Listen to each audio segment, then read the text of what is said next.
The greatest form of control is where you think you're free when you're being fundamentally manipulated and dictated to. One form of dictatorship is being in a prison cell and you can see the bars and touch it. The other one is sitting in a prison cell but you can't see the bar, you think you're free. What the human race is suffering from is mass hypnosis. We are being hypnotized by people like this. Newsreaders, politicians, teachers, lecturers. We are in a country and in a world that is being run by unbelievably sick people. The chasm between what we're told is going on and what is really going on is absolutely enormous. Hello, and thank you for tuning in to the Red Pill Hardcore. I am your host, V. And today I have a very special guest on the show. Just to jump right into things, I have Dr. Gregory Ford, the famous Dr. Gregory Ford. Please say hello. Hello. It's a pleasure to be here, as always, V. So yes, hey, I'm ready to go. Especially after all the nonsense we've been seeing, in the local media and so forth about what our intelligence services are doing and how we're threatening North Korea. So I'm glad you invited me, and I really appreciate it. Thank you so much. Well, it's definitely an honor to have you. I need as many whistleblower friends as I can, from the DoD.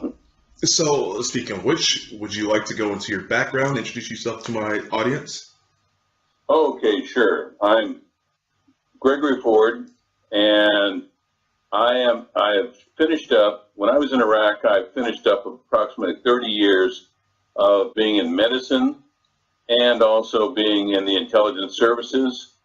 And let me see, my first job, that I actually had with the military was when I was 18 years old, and I became one of the security members for originally a president named Richard Milhouse Nixon.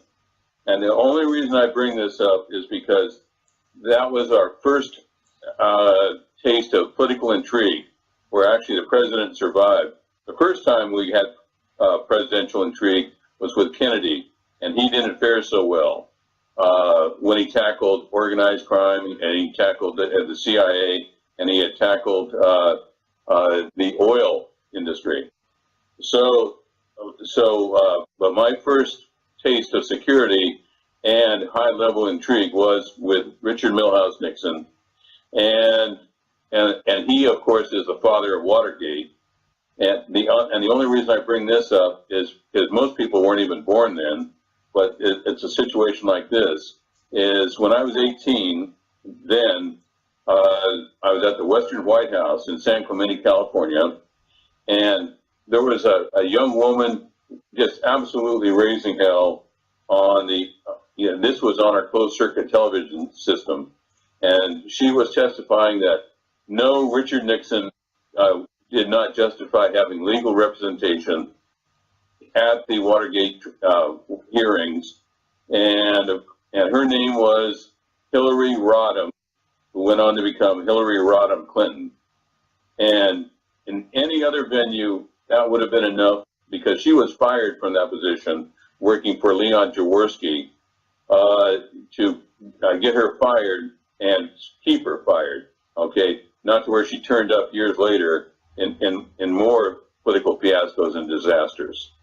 So, and that was the beginning of my career in the military and Department of Defense.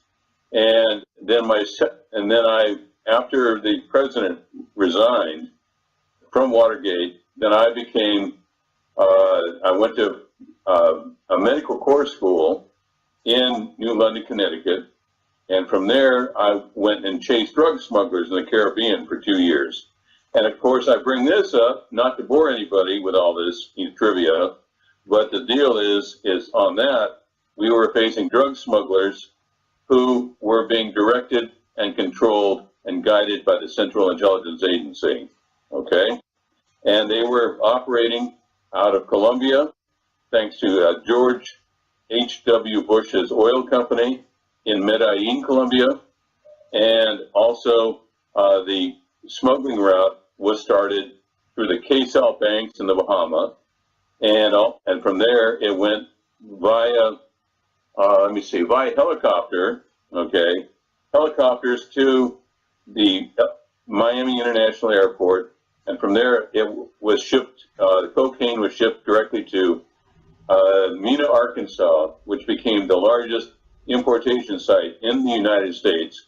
And they had a governor by the name of William Jefferson Clinton and his wife by that time, Hillary Rodham Clinton. Okay, so that means basically that yes, the Clintons have been working with the CIA forever, and yes, the Clintons were part of the drug dealing effort at Mena, Arkansas, and yes, the Clintons actually utilized their power as governor to dismantle the attorney generals in the state of Arkansas, their capability for prosecuting and investigating high level crimes like drug enforcement. So that was my first part of my career, and then I went back, got out, went back to school, and for pre-med, and I went, 4 years, got a degree in archaeology and anthropology, which is, by the way, the #1 intelligence recruiting field. And then from there, I did something, like really foolish, like go to med school. And hence I became Dr. Ford.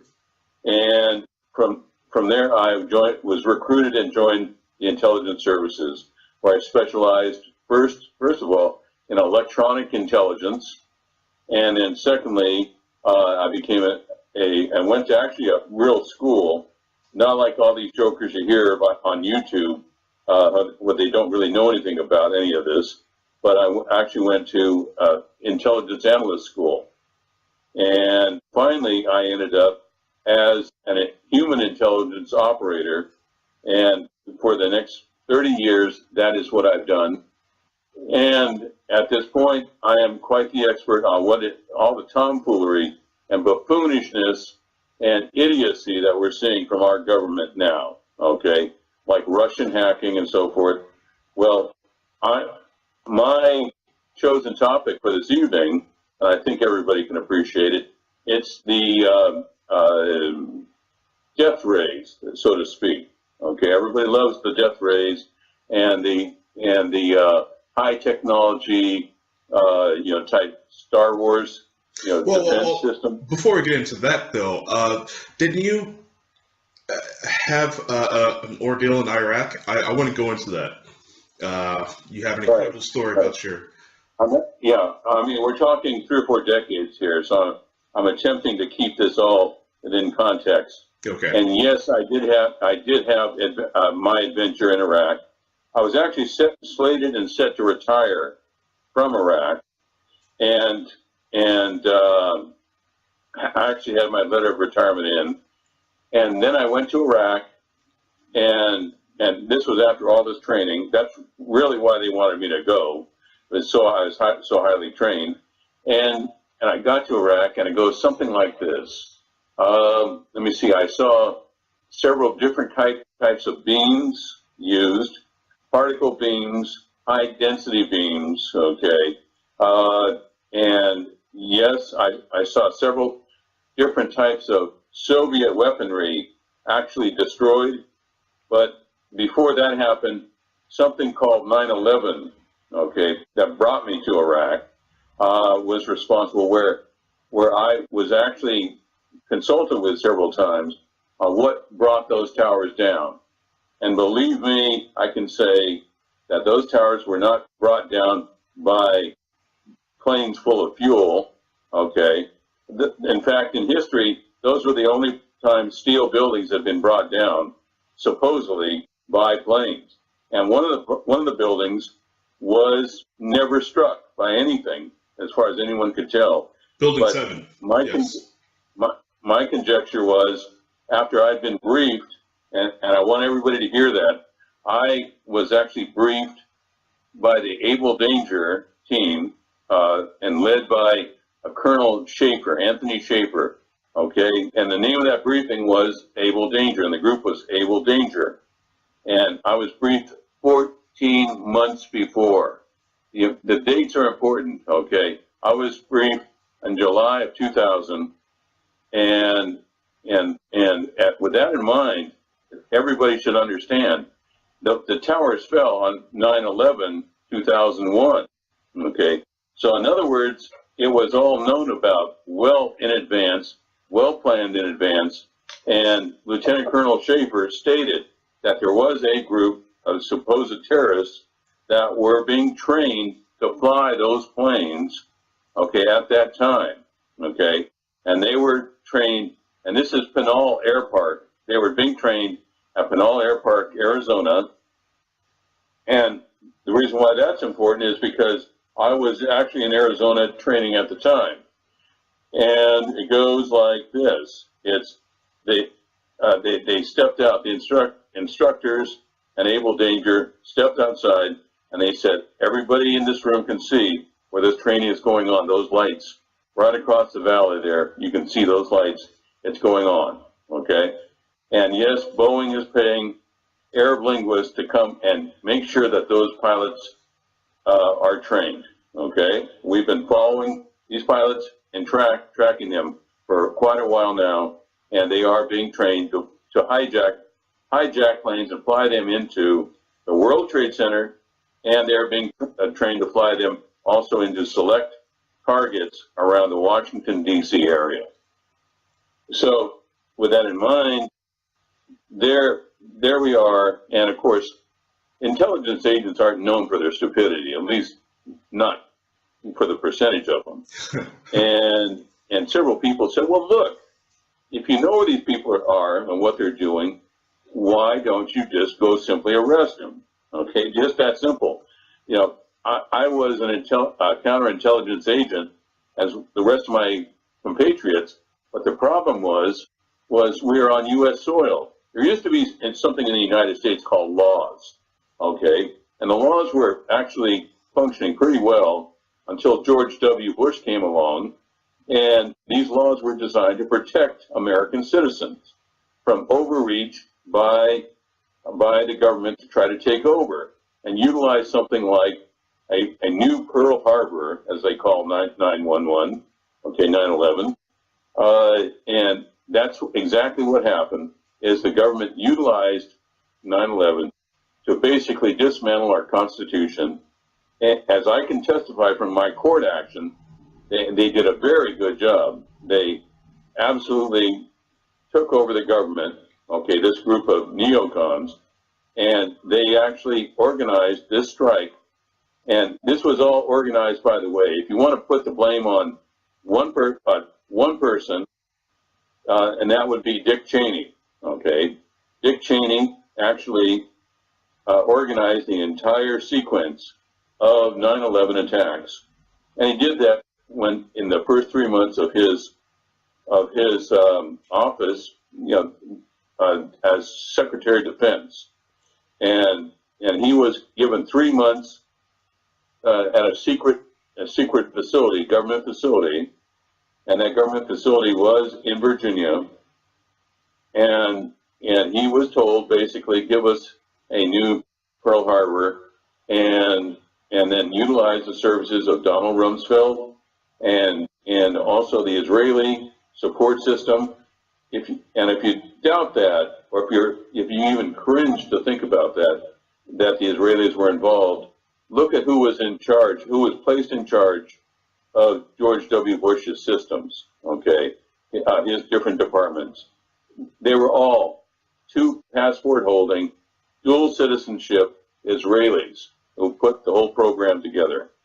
And so anyway, getting back to all of this, is yes, it was Dick Cheney who was ordered to create 911. He did it, and yes, those buildings were brought down utilizing very special techniques of demolition that only demolition experts could be available for. And now those were all Israeli demolition experts. And they brought in the demolition material, explosives, were products produced by the Tracor Group. And the Tracor Group was, funny thing, was owned by Halliburton Corporation. And when you say Halliburton, you say Dick Cheney, okay? So anyway, yes, all of these operations, intelligence operations, always have to have, especially high level, with historical impact, they have to have tertiary tertiary coordination, for lack of a better term. You have to have three methods of doing what the mission is, okay? It's like Kennedy. Kennedy had at least three gunmen, okay, waiting for him in Dealey Plaza. There was no way Kennedy was going to get out of Dealey Plaza. Even if they had to go beat him to death with baseball bats, he wouldn't get out of Dealey Plaza. And that's the same way with 911, the World Trade Center, all right, it took a long time to wire those buildings to explode, the way they did, come down the way they did, and it took expert engineers to do that, and also took an expert like Doug Zakheim, from Israel, Doug Zakheim, to coordinate the military response, the Air Force response, to make sure that the hijacked planes were indeed allowed to walk through the corridor, the safety corridor, to strike their targets in Washington, and New York City, okay? So, and then also, so we have the personnel stopping the air defense systems.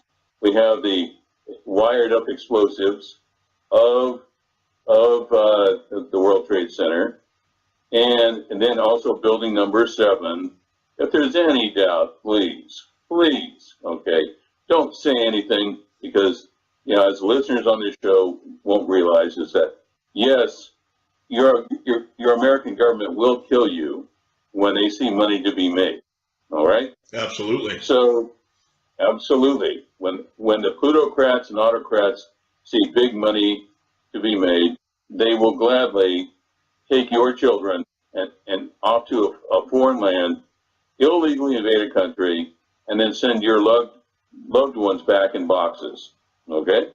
Just that simple. And they're not about to slow down. There's 11 separate wars going on right now, and Donald Trump is trying to start a 12th war. Okay? If you doubt me, please get a map of Africa, okay, and the Middle East, if you doubt me at all right? But as I said, there were 3 systems designed to bring down the World Trade Centers. Make sure that the best built buildings of all time that were designed to take strikes, multiple strikes from 747s, okay, that to make sure that those buildings collapsed, okay, and in the process of collapsing, they would immediately evacuate all the destruction material, and that would include, and they actually have people sitting in prison right now over this who took dust samples, okay, of those buildings, which show, yes, sulfonated thermite with thermite, okay, that was the cutting charge.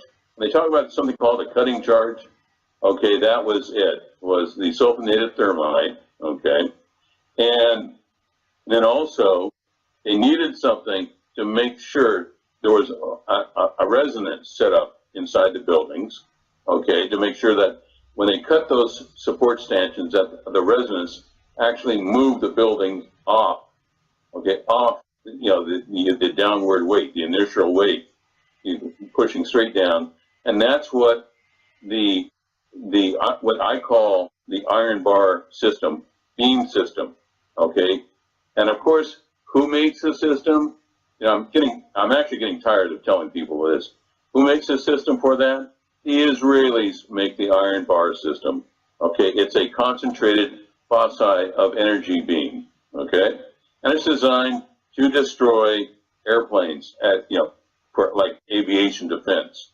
At a certain distance, it's designed to destroy weapons, or it takes the place of, say, anti-aircraft weapons. It takes the place of missiles, certain types of missiles. Okay. So it's the Star Wars program, right? Right, exactly. Concentrated particle beam. And so the weaponry, Pardon me? the weaponry, Dr. Judy Woods spoke a lot about the use of directed energy weapons, because the Twin Towers were justification. And yeah, I mean, something that can break down, a giant building and turn into molecular dust. I mean, that's pretty obvious at that point.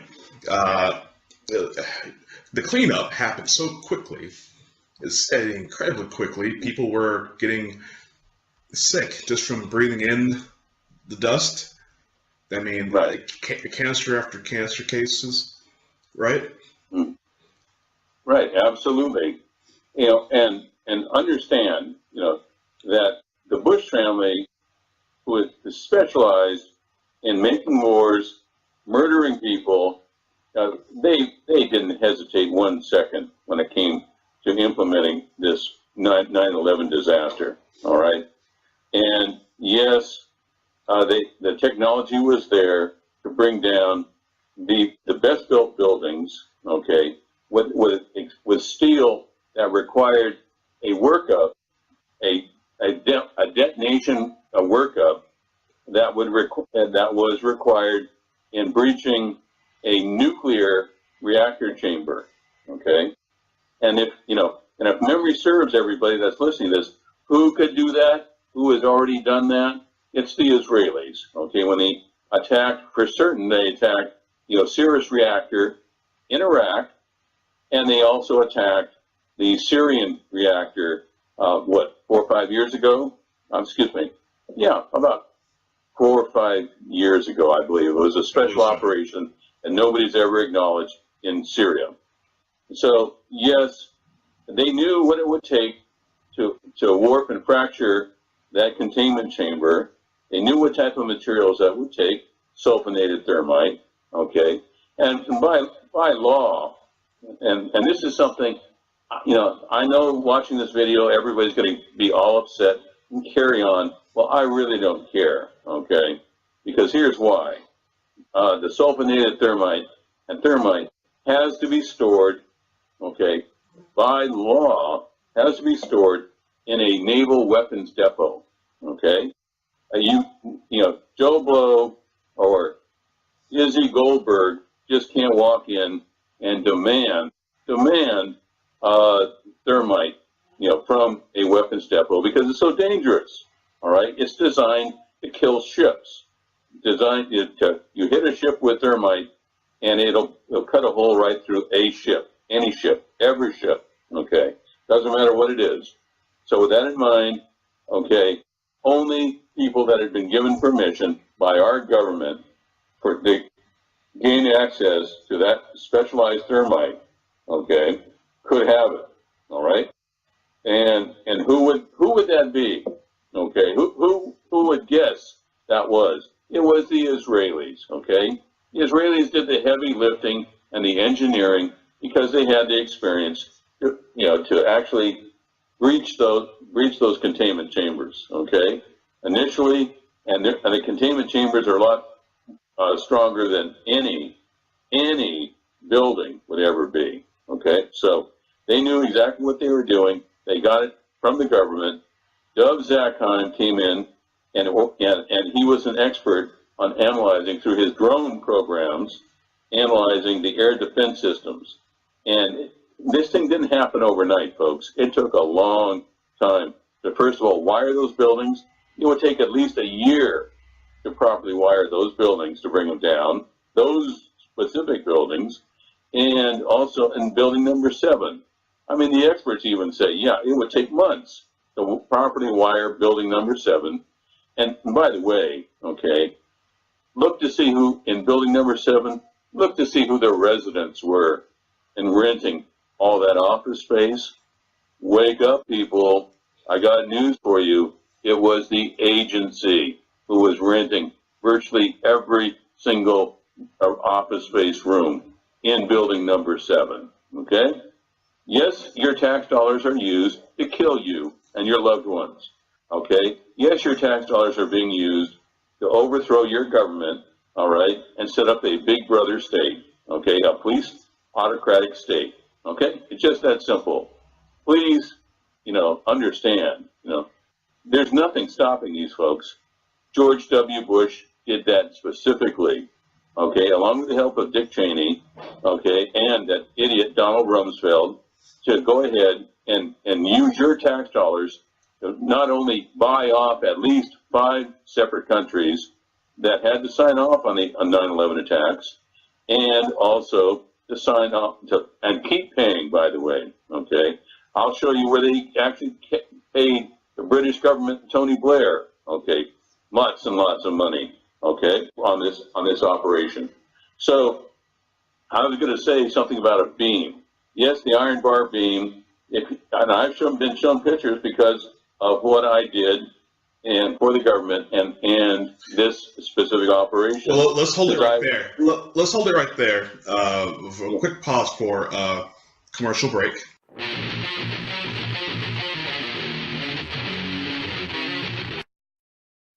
Think there isn't much difference between emergency food companies? We bought competing products from recognized brands so we could show you a very simple comparison to Legacy Premium.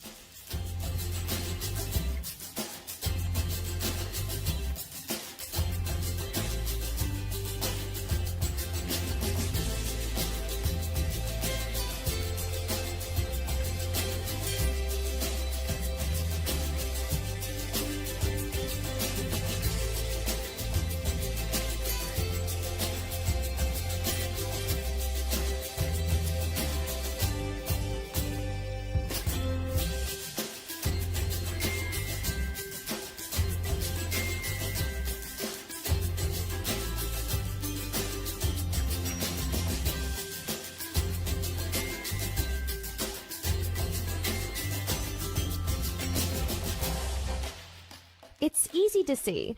Legacy not only gives you more food for your money, but Legacy is non-GMO and tastes great.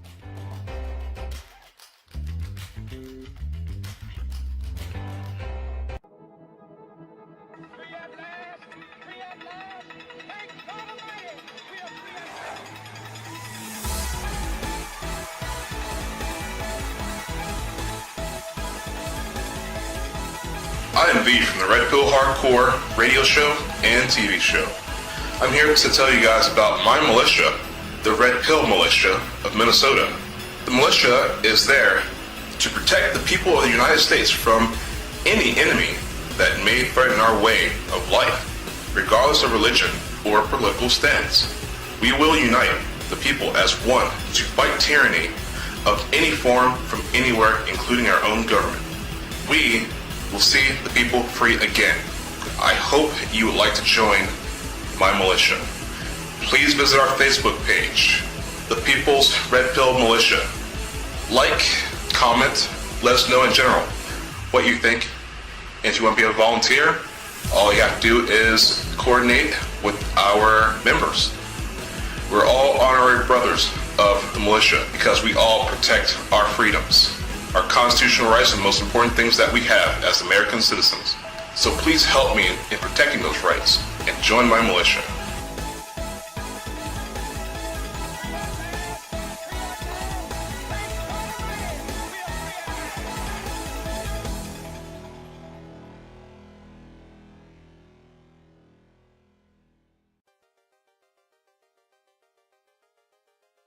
First things first, it's important to remember that Minds.com is still in beta. Now, despite this, everything works great. It functions, it's stable, the discovery is great, there's no algorithm manipulating what you see, there's no content filtering, no censorship, no shadow banning. There's none of that to worry about. This is an ideologically neutral platform. Certain features like monetization are still being rolled out across the site, and the video player and video uploader are still to be improved a little bit more, but overall these are fairly minor issues. Upon first blush, Minds is a kind of mix between Facebook and Twitter, but First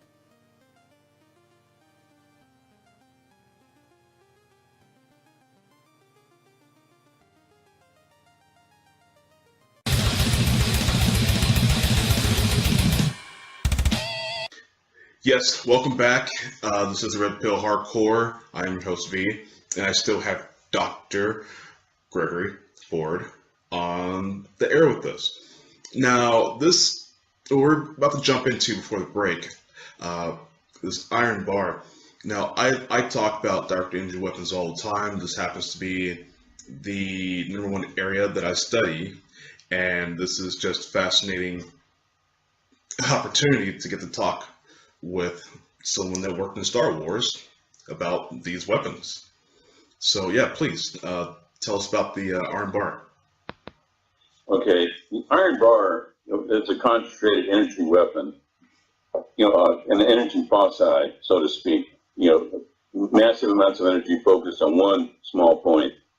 I saw the first demonstration years ago, and I'm not going to tell you who I was working with, the defense contractor who I was working with, but I saw a demonstration, of a rocket casing sitting at Cape Canaveral. I was on the West Coast when I saw this demonstration, and it was from 5 miles away, and this beam was fired at the casing of a Saturn rocket.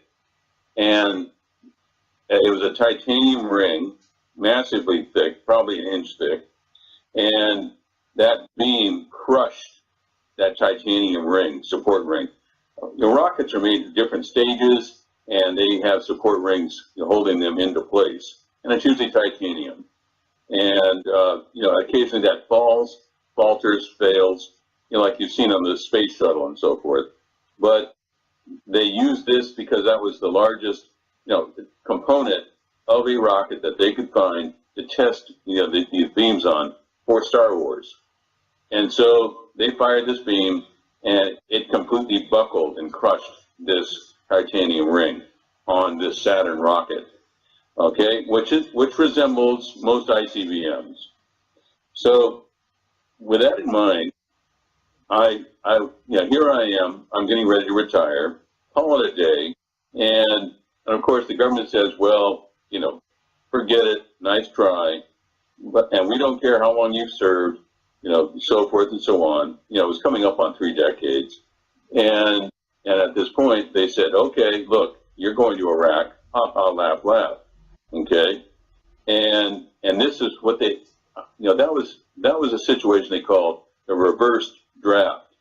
Okay, they didn't want a bunch of 18-year-olds in there who didn't know anything about anything. Okay, that they'd actually have to train for 2 or 3 years. No, they wanted people in there that couldn't hold up the government for education benefits, or medical benefits, or anything else, really. They wanted a bunch of old guys that they would put in, like myself, that they'd put in, into this position, and then they had them work for 363 days a year, for the first set of orders. I was actually there, my order said 364 days a year, as if the government isn't willing to screw you 6 ways from Sunday to make sure that you don't get any benefits or any pluses if they can help it, especially if they're ordering you to go somewhere. So, yes, It's cannon fodder right there, Oh, yes, right. Believe me, when I realized that, I ended up with a pucker factor that could have snapped a 10-penny nail, And I realized our government was attempting to utilize all the experience of the old folks, that already had lives, families, homes. Let's just go ahead and send them. And then what happens is, it's only the Bush family could come up with this one, is they give them a reduction in pay. That means that all these people that had homes lost their homes. 35,000 homes were lost and repossessed by the banks when these people got called up and ordered to go fight in Iraq. Good to know your government has your best interests, at stake when they send you to these deadly wars so they can make money. And they made a lot of money. Thousands of millionaires were made out of Iraq. So anyway, as I started to say, and hopefully your audience hasn't fallen off asleep with all of this, is this,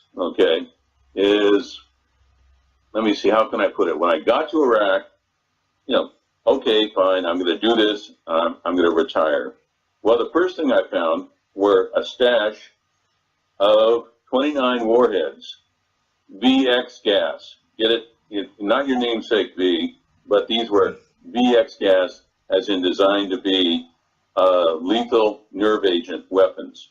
The VX gas is considered, and by the way, it's the Bush family who owns the chemical patents on VX. Okay, the Bush family provided Cyclone B for with IG Farben producing Cyclone B for the Nazi concentration camps. Okay, as in killing millions of people with gas. Yes. All right, and of course, if you don't believe me, just ask Prescott Bush. Okay, or just look up his record with IG Farben stock ownership, as well as Rhineland-Westphalia Electric. All right. So I had to do all this research because I actually sued the government when they found out that I had discovered these weapons of mass destruction and had the nerve, audacity to report these weapons of mass destruction, which, by the way, a few days ago at Ground Zero, it was announced to the world that I was the intelligence agent who discovered these weapons of mass destruction, and how the U.S. government very carefully, with the help of the British government, hid those weapons and then destroyed those weapons 48 hours later when they were discovered, okay, after my point of discovery. So, and yes, we paid the British government billions of dollars to do exactly that. And yes, Tony Blair became a multi-millionaire after supporting the U.S. and doing all these dirty tricks and deeds.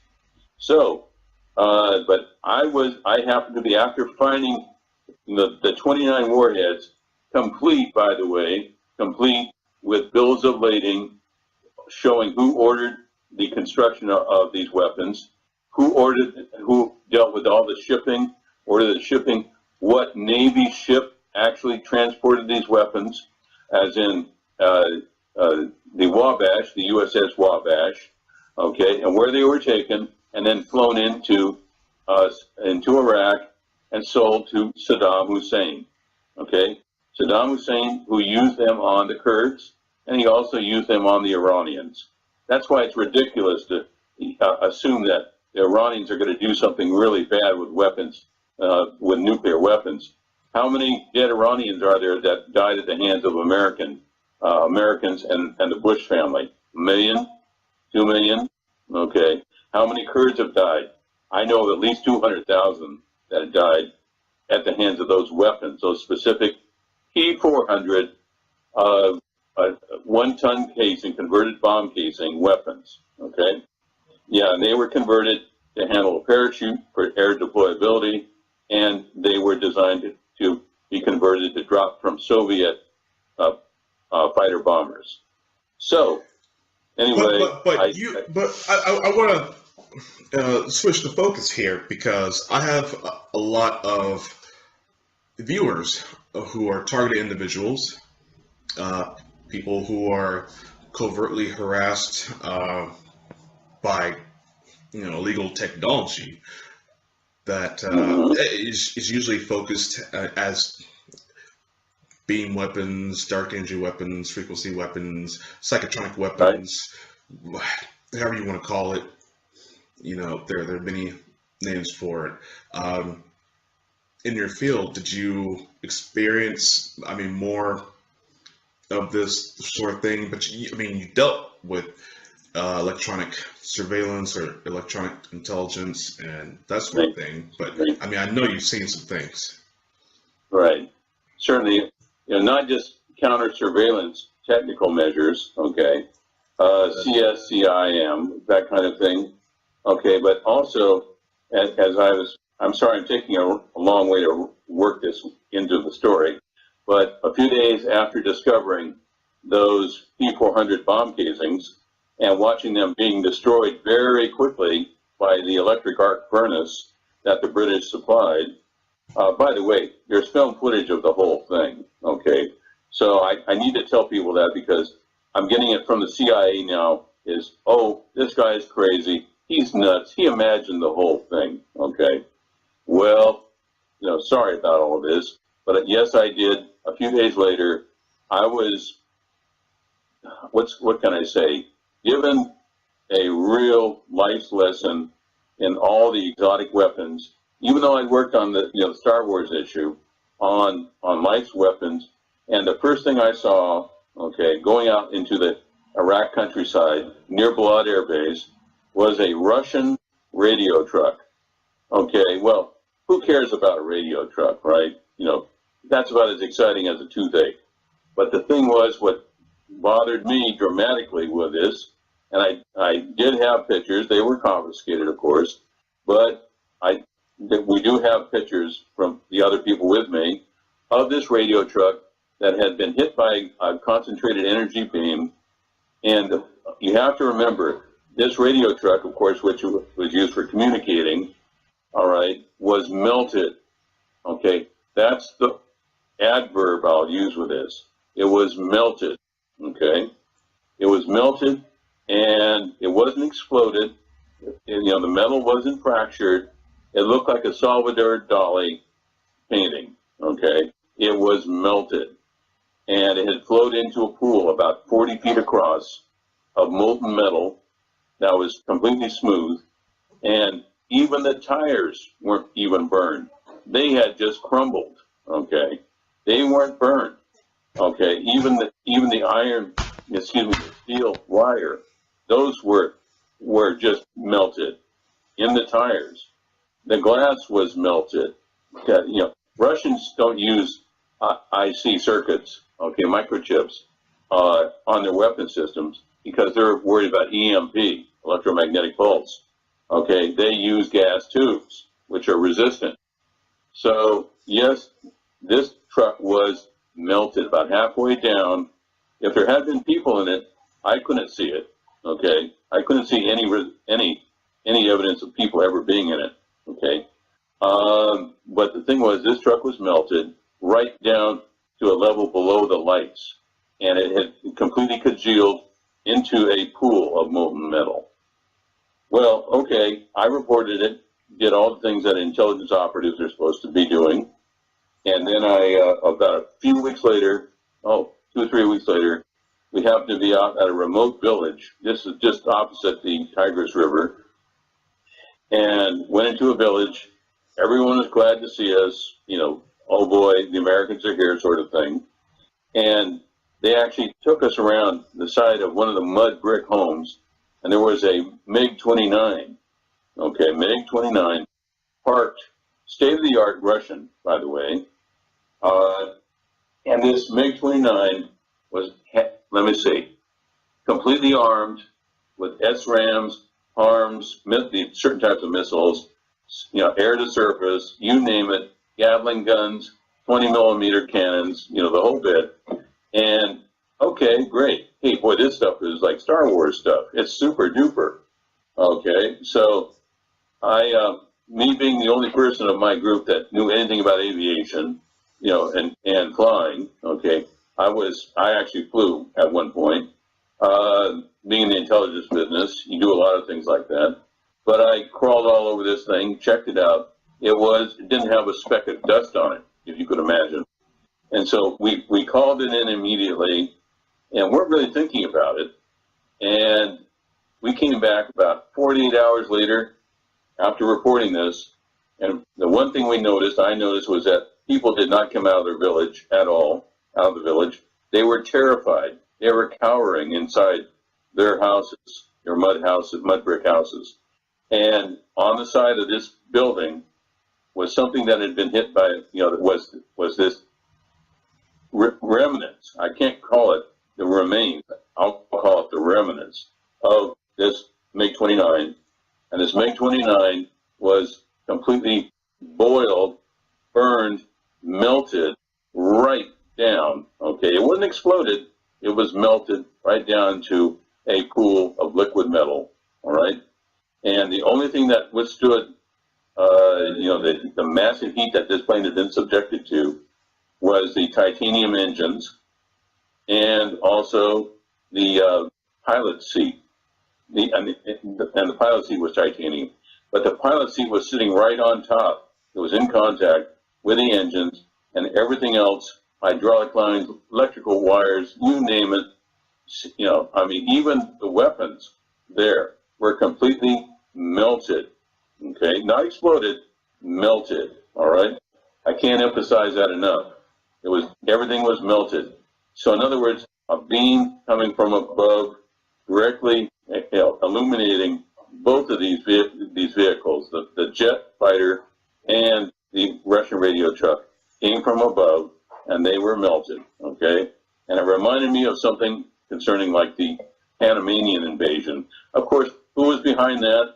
George H.W. Bush, you know, as behind all the rest of all the nonsense we've seen our government involved in, okay? So, and believe me, I say that from experience. It was George Bush who was behind Watergate. It was George Bush behind Iran-Contra and the October surprise, okay?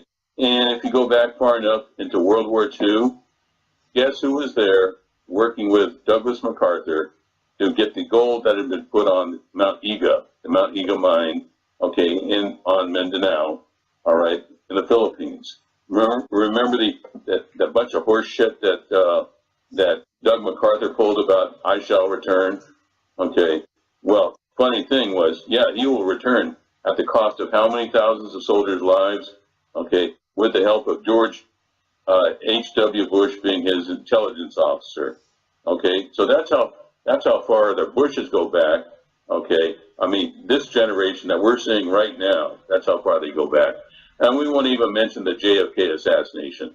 That's in a class of its own, okay? Absolutely. So, well, you know, I had a question about the other weapons. Now, I've heard people talk about scalar cannons, tanks, literal tanks with directed energy weapons on top of them, and these things will level entire city blocks. I have seen pictures of these people in their mud homes. Let's just say they look like beef jerky with teeth. Yes, you're correct. All of these are viable reports that you're speaking of. Yeah, like I said, last time you and I spoke, I actually started to have a episode of PTSD over a situation that I saw where it was a bus, and it was hit. I didn't realize it at the time. It was from a beam that was projected from, powered up by a tank. I didn't see the tank, but I saw the end results, and that's enough to remind me for the rest of my life exactly what kind of horror that these people in our government have introduced to the human race, was that bus. So yes, it was a beam, and I've never seen anything like it. I never hope to see it again. But the thing is that yes, we have a situation right now, and the most recent result that I've seen of a beam doing bad things, okay, was we had an aircraft carrier, 2 MiGs circled it, okay. Basically, they were warned off by our aircraft carrier. Our aircraft carrier circled the aircraft, the MiGs circled the aircraft carrier and completely knocked its power out. Okay, it was an automatically, it's an atomic aircraft carrier, and its power was completely knocked out by a beam emitted from those 2 Russian MiGs. So, and that was what, 5 months ago, maybe? Okay. How many aircraft carriers do we have now that are sailing the 7 seas? What, 1, 2? Okay. And that's because they had to rip out all the copper wiring in place, and aluminum wiring, and also they had to replace it with fiber optic cable, which doesn't allow for the interruption of the electromagnetic pulse, okay, in those situations. Gotcha. So that was a recent, okay. And I don't know what they call that type of beam, maybe the EMP beam or something, I don't know. But all I know is that we've got a whole lot of aircraft carriers sitting in dock right now that can't move because of it. Okay, so yes, we have all kinds of beams. And yes, the sources you're getting, I can tell you that on the subject matter, they're all in the ballpark. Yes, these beams are alive and well and can be used for hideous purposes. All right. So, I have to emphasize that, you know, it's not just people being killed by frequency weapons, energy weapons. There are people who are being tortured daily, covertly. You know, ultrasonic weapons, microwave weapons. People complain to me all the time they're being microwaved. And well, yes, and you know, someone will come back to me and say, and you know, come back from a doctor, and they'll have a you know, on their medical report, say their insides actually were cooked. I knew this 40-year-old woman, and the doctor said her organs were the age of an 80-year-old woman's, and that she didn't have very long to live. She became like a heat casualty, as we called it in the DoD. Liquefied. Okay, I've had a personal situation when I just come back from Iraq, and the government knew that I knew. Okay, and I was willing to let bygones be bygones. I'd been carried out of Iraq, which is a great story that anyone can read in Salon.com. Okay, that's our journal out here in California that started. David Talbot started it, who I spoke to a few days ago. Salon.com wrote an article about me called Whitewashing Torture. Okay, I suggest any of your listeners look up this story, Whitewashing Torture, and because I was strapped to a stretcher and tortured with what are called MK Ultra drugs, because I was an intelligence operative, you know, they knew they needed to really do a good job. Okay, so on me, but the situation is okay, all right, I let these ass fights get away with it. Okay, but what happens is a few days after I'm back, my dog, I come home, and my dog is crashing around the kitchen with its brains have been turned to jelly. And the first thing the vets that examined my dead dog said, have my dog been exposed to microwaves? Okay. No, this was in my mountain home. I would know if there were microwaves about. All right. And no, he died of microwave exposure. His brain basically was cooked, turned to jelly. Okay. And that was close. Okay. Within 24 hours after the event, I had a break-in where they attempted to download my computer that I had sent messages home on. And it was turned into a shooting match. Okay. So that was that one exposure that I had directly. But the other one was when I saw a demonstration of a beam that is handheld. It looked like a, Flash Gordon, okay, kind of beam. And that you could, it had been, of all people, it was the Swiss who had developed it. It was an ultrasonic beam, and it was made basically to just fire across the battlefield. And, from point A to point B, everything is jellified in it. What happens is the soldiers don't know if anything has happened to them. And then they, after a couple of days, they start weeping blood from their intestinal walls, and their body organs are turned to jelly, and they all die. Doesn't matter if it's 100 or 1,000. Okay. Yes, I know that weapon system exists. And then, as far as the skull talking, the skull talking issue that you're speaking about, I believe that's the proper term, skull talking. Voice to skull, or synthetic telepathy. The NSA runs remote neural monitoring via satellites to read minds and project voices in people's heads. Yes. Mm-hmm. Okay. Well, with that in mind, yeah, it's probably true. In fact, I saw the patent application for it. Of course, with the government, you know how those jokers are.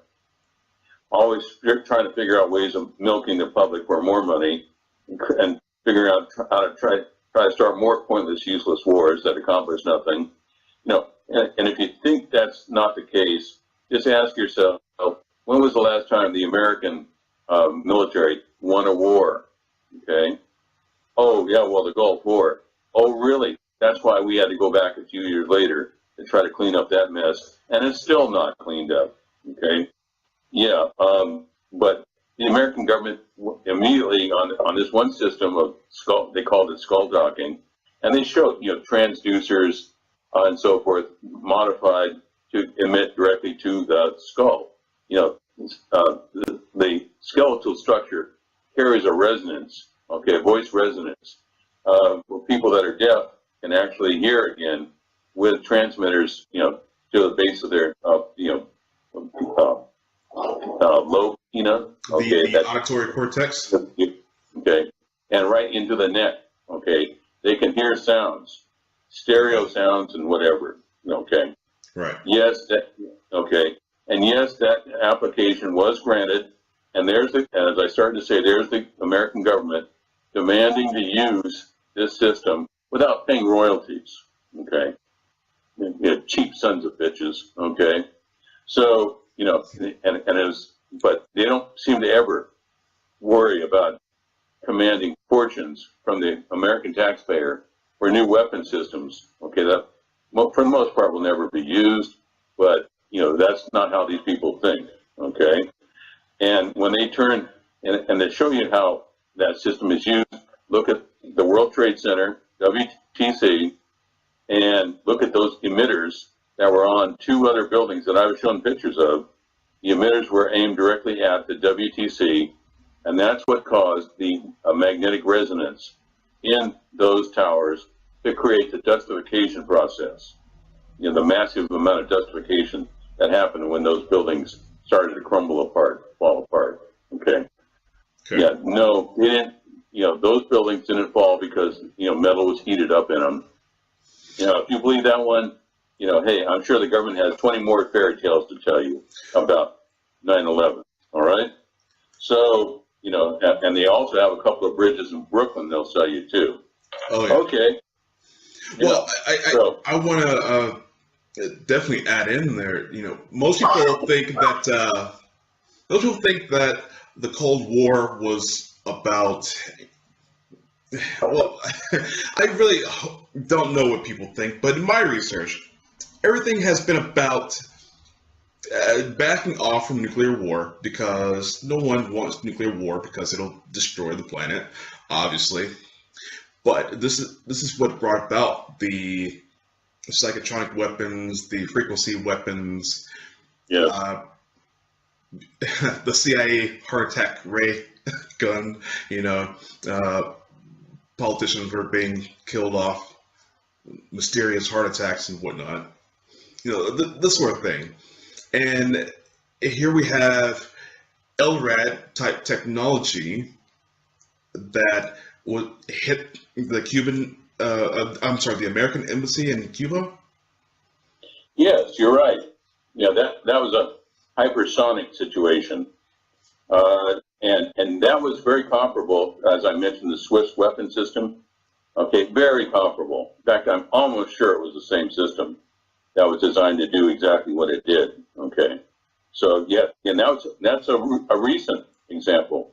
Now, why the Cubans, the happy Cubans with their workers' paradise in the sun, why they would decide to do something as a provocation, like hypersonic, a bunch of useless, pointless, worthless diplomats, okay, I don't know, all right? I really don't know. But that was very clearly a statement that they were making. Basically, the way I read it is that, look, don't think we're primitive or underpowered or unknowledgeable about space-age systems. Just because we're an impoverished nation that you're largely responsible for, guess what, okay? We do have these systems, and we can get other systems too. Now the nuclear attacks, okay, that everybody's so concerned about. Well, how do you spell bogeyman? Okay, Right. Nobody's going to nuke anybody. All right, because what are you going to inherit if you nuke somebody? Okay, it's like is there anybody out there that thinks that South Korea isn't panic stricken because we might nuke North Korea, all right? And what is going to happen? It's going to cost South Korea billions and billions of trillions of wons, that's Korean money, to raise the standard of North Korea to an operational economy, okay? They don't want that. Yeah, they just got their own economy really vibrant and active and moving. They don't want to take on some old dog like North Korea, all right? But if we do something stupid, like actually, cracking a few atoms over the top, 10,000 feet above North Korea, yes, that's going to be a disaster for all of Asia. They're going to have to foot the bill for that, tired old grandparent of a political system, North Korea. Okay, they don't want to do that. Nobody's going to do that. Period. Okay, we're all just saber rattling, and we've got somebody who knows nothing about the military, nothing about the world situation. I've been to South Korea. I've been all through, like their different army systems and so forth. I know right where they were and what goes on in those underground bunkers. Okay, and the South Koreans are more than capable of dealing with the North Koreans. Okay, but no, we have to make a political statement about it, and that's what CNN, those miscreants, are trying to do to get everybody wound up about North Korea. Okay, North Korea is not going to do anything. Well, I actually had predicted that there's going to be a false flag, some missile shot down, nuke, and North Korea is to blame, and that's going to start the invasion. I know NATO is surrounding Russia right now, and right. Well, it's ridiculous. It's not going to happen, okay? And that's what it would take is another, 9/11 false flag, bunch of nonsense, and if anybody really wants to find out what capabilities they have, they'll speak to Pakistan. It was A.Q. Khan, their nuclear expert, who was sent directly over to North Korea to help them with their program. Everyone knows this. So, okay, bye-bye, you guys. No. Okay, bye-bye. So anyone that wants to find out what's going to happen, with those tired old converted Russian missiles, ICBMs, and Chinese missiles, what we used to call the Long Dong missile, okay? That's what they fired a couple weeks ago, and now they're down to medium-range weapons because they don't have any more ICBMs that are capable of even getting out of the barn. Does that sound like a real scary scenario to you or any of your listeners? My grandmother, wasn't even concerned about it when she was in there baking Full House cookies when she heard about it, okay? She's not worried about it, and no one in America should be worried about North Korea, all right?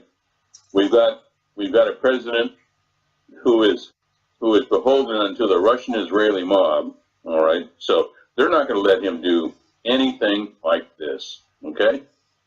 Absolutely not. It won't happen. Well, all right. And we are actually down to the last minute of the show. If you had anything else to say, now would be the time.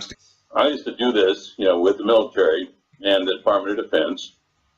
I used to brief intelligence scenarios, okay, and not until they assigned me to that group of miscreant, half-witted, iodine-deficient imbeciles that I went to Iraq with. By the way, they were the group that actually started all the torture. My group, okay, the 205th Military Intelligence, they actually started the torture at Abu-Ghraib prison, okay?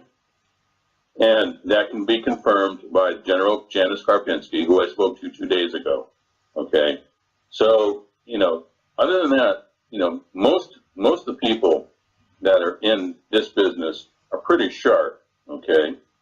And unless you have some aberrant tragedy like getting George W. Bush into office again, you're not going to see anything, like another false flag operation happen, okay?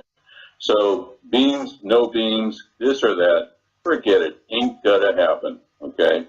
So, but we should never let our safeguards down, and we should demand to have all those surveillance, chief executive order laws removed and actually dumped. Just forget them.